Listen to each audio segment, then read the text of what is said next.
Batik merupakan salah satu hasil karya seni adiluhung warisan budaya bangsa. Warisan budaya yang perlu dilestarikan ini berasal dari keraton, terutama keraton Mataram. Dari dalam tembok keraton, batik berkembang sampai jauh keluar dari keraton, bahkan hingga menjangkau daerah pesisiran.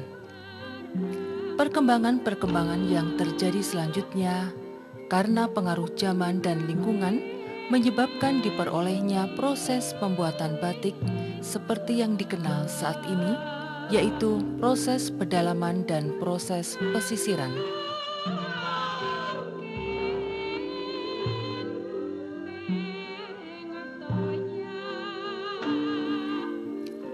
Proses pedalaman digunakan pada pembuatan batik di dalam keraton dengan warna coklat, yaitu warna soga, biru tua pada warna wedelan, dengan indigo dan putih atau krem pada warna dasarnya. Sedangkan proses pesisiran menghasilkan batik dengan warna yang sangat beragam, seperti batik-batik yang berasal dari daerah pesisir Pulau Jawa. Batik dengan proses ini antara lain batik Belanda, batik Cina, dan batik Indonesia. Keduanya diterapkan baik untuk batik tulis maupun batik cap.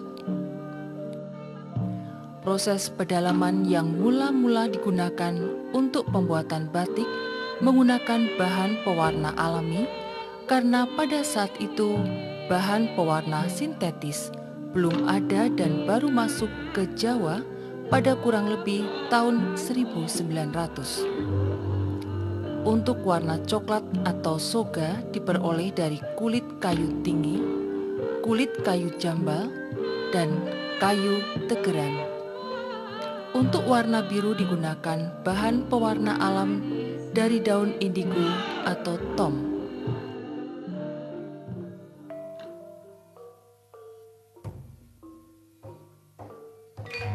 Proses pedalaman dimulai dengan tahap ngeloyor. Mori yang digunakan sebelum menjalani tahap-tahap pokok dalam proses batik mengalami beberapa proses pendahuluan yang terdiri dari pencucian, pengeloyoran, penganjian, dan pengemplongan. Pencucian dimaksudkan untuk menghilangkan kanji asli dari pabriknya. Pengeloyoran dikerjakan untuk mendapatkan hasil celupan warna yang tajam dan mengkilap, di samping bahannya menjadi halus dan lemas. Ngeloyor adalah tahap pertama dari proses ini, yaitu memasukkan mori yang sudah dicuci ke dalam campuran minyak jarak, minyak kacang dengan air abu merang, dalam bahasa Jawa londo, dan diuleni, sekarang ini disebut mercerizing. Setelah diloyor, mori dikanji dengan kadar kanji tertentu, lalu dijemur. Setelah kain kering, kemudian dikemplong.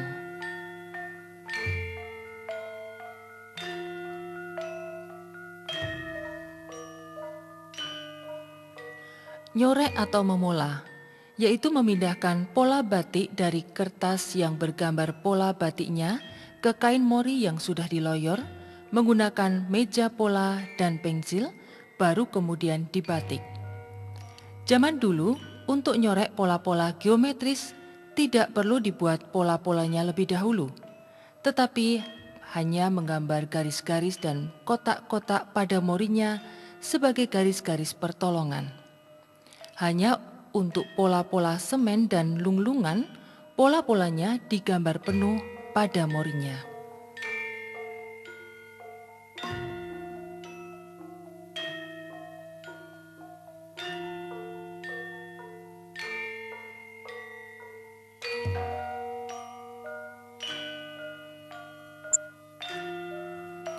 Alat untuk membatik pada mori disebut canting.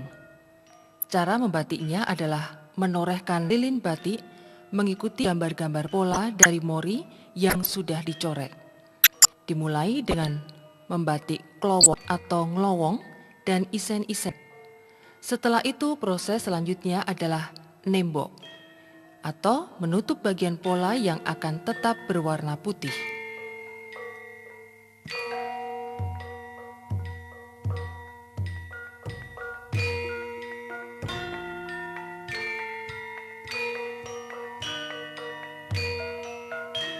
Tahap selanjutnya dari proses pedalaman ini adalah medel, yaitu mencelup bahan yang sudah selesai dibatik ke dalam larutan nila untuk mendapatkan warna biru tua.